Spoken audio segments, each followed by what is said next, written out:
અને અહીંયા એની માએ એટલા શબ્દો કીધા કે દીકરા આ સુંદર મજાનું સ્નાન કરતા કરતા પાટલા ઉપર બેઠેલા કાંઠા પર અને એની માએ એટલા જ શબ્દો કીધા કે દીકરા આટલું સુંદર મજાનું શરીર છે ને, પણ આવું સુંદર મજાનું શરીર તારા બાપનું પણ આટલું સુંદર મજાનું શરીર હતું, પણ તારા બાપે કોઈ દી શરીરનું કલ્યાણ ન કર્યું. દીકરા એ વાત જ્યારે મગજમાં એકદમ શબ્દો વાગ્યા, જેમ બાણ વાગે એમ બાણ વાગ્યું અને આ નીકળી પડ્યા. અને એ નીકળ્યા તો પણ કેવા,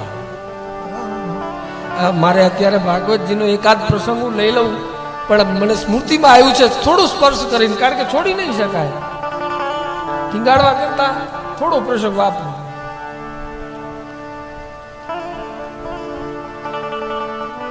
એ ક્ષણમાં ઘર છોડી નીકળી ગયા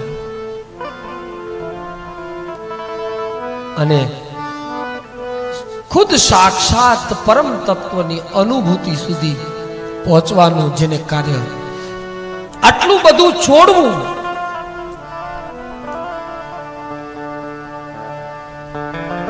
એ કઈ આપણે ઘરની એક નાની 4x4 ની દિવાલ કોટરી નથી મૂકી શકતા. એક મકાન ઘરમાંથી એ નથી છોડી શકતા.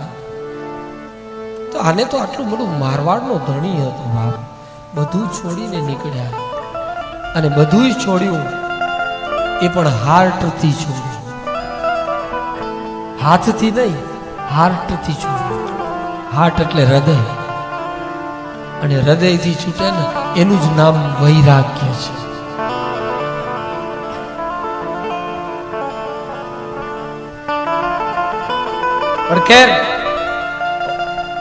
ભ એટલે ભક્તિ, ગ એટલે જ્ઞાન, વ એટલે વૈરાગ્ય, તો એટલે ત્યાગ. બા ગ વ તો 4 શબ્દો છે અને એ 4 શબ્દોમાં ચારે શબ્દોના અર્થ પૂજ્ય કૃષ્ણશંકર દાદા કરે છે. ભક્તિ કેમ કરવી, જ્ઞાન કેવી રીતે પ્રાપ્ત થાય, જ્ઞાન થયા પછી જીવનમાં વૈરાગ્ય કેવી રીતે આવે, અને વૈરાગ્ય આવ્યા પછી તૃપ્તિનો અહેસાસ કેવી રીતે થાય.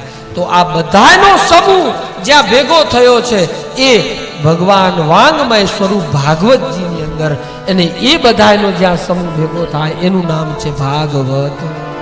ત્યાગ ન ટકે વૈરાગ્ય વિના, કરીએ કોટી ઉપાય.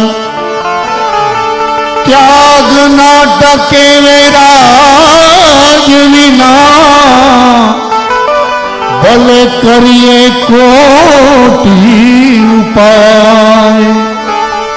અંતરમાં ઈચ્છા રહે તેને કેમ કરીને તજા. એ ભીતરથી છૂટવું જોઈએ ભાઈ. વેશ લીધો વૈરાગ્યનો, વેશ લીધો વૈરાગ્યનો, તો દેશ રહી ગયો દૂર.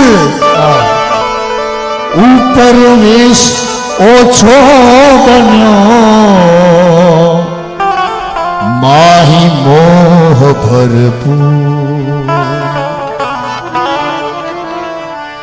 ભીતરથી છૂટવું જોઈએ બાપ.